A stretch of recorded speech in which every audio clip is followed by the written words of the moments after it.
Is a rescue therapy right for you?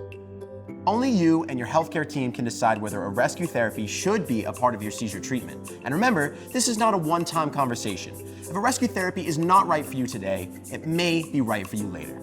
If your seizures are not controlled, it's a good idea for you and your healthcare team to take another look at your daily treatment plan. A change in medicine or new treatments may be needed. When you're taking another look, remember to talk about rescue therapies. If you have a rescue therapy now, is it being used in the best way? Is it still the right treatment for you? If you don't have a rescue therapy, should you have one on hand? Let's take a quick look at rescue therapy options. The first FDA-approved therapy was diazepam rectal gel, also called Diastat. There are also FDA-approved rescue therapies given as a spray in the nose. These are midazolam nasal spray, or Nasalam, and diazepam spray, or Valtoco.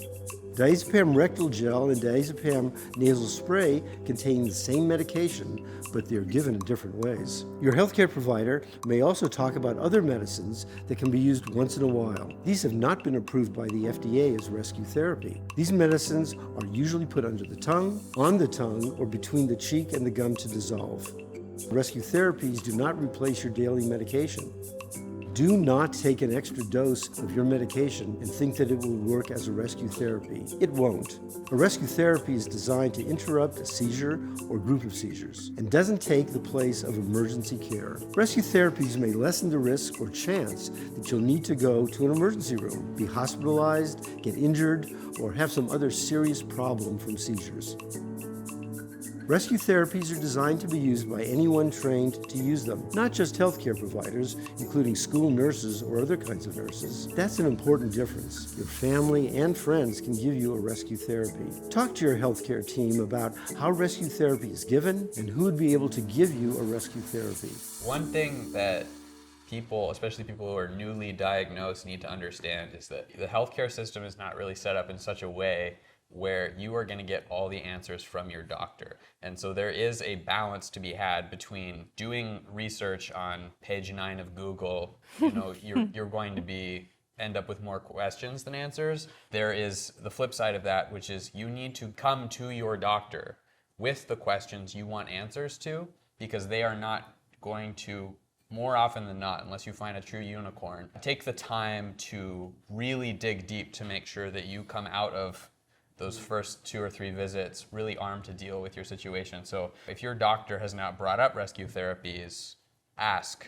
If you have a basic understanding of rescue therapies, for example, or maybe other medications that are out there, research that's being done, it does fall on you to be prepared for what limited time you have with the professionals that might be in a position to care for you, whether that's a caregiver or a doctor. Things to talk about with your healthcare team. Who would you call if a seizure happens? Or if you're having changes in your seizures? Would you need help using a rescue therapy? Who could help you? Call a friend, coworker, roommate, or family member to help you. How often do your seizures happen? How long do they last? What happens during and after your seizures? Have you noticed any times or changes in your life when you are more likely to have seizures? If you have, it's really important to tell your healthcare provider. Keep a record of when your seizures occur in any way that's best for you. Write it down or use a digital diary. Share this information, especially changes in seizures, with your healthcare team. This is how your healthcare team will know if you need a different medication or treatments.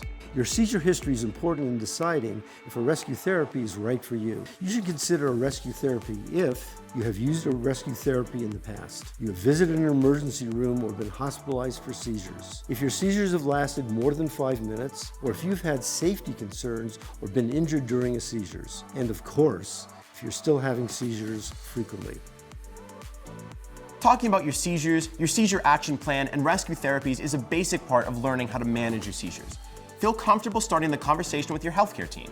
If you've been recently diagnosed with epilepsy, you may have many questions. Ask them. Get the answers you need in a clear way. Make sure you understand when your seizures are most likely to happen and what to tell others about your seizures. If you've had seizures for a while, you may also have other questions, especially if your seizures have changed from when you first got diagnosed, or if you've had changes in your health or daily life. Make sure your healthcare team is aware of any changes that may impact your seizures. You need to have confidence in yourself that there's no such thing as a dumb question, that you can ask these questions. In my case, I don't believe rescue therapies were brought up. I believe it was something that, as a family, we came across and we had to pursue. Write down a list of your questions before you go to your appointment. It may be helpful to bring someone with you. It may take more than one visit to get all your questions answered. Make sure you have those follow-up visits lined up before you leave the office. Rescue therapies are an option to explore with your healthcare team. They may help you manage your seizures. Be sure to talk to your healthcare provider about what's going on with your seizures, and don't be afraid to start the conversation. Together, you can learn more about your seizures, discuss changes in your health or daily life, work on creating a written, up-to-date seizure action plan, talk about if rescue therapies are right for you as a part of your seizure action plan.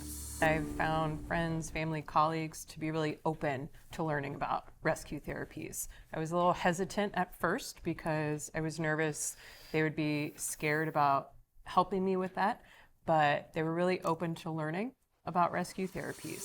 Don't wait to talk to your family, your friends, and your healthcare team about your treatment options. Find out how a seizure action plan and rescue therapies can help you feel better prepared and more confident to live your life to its fullest.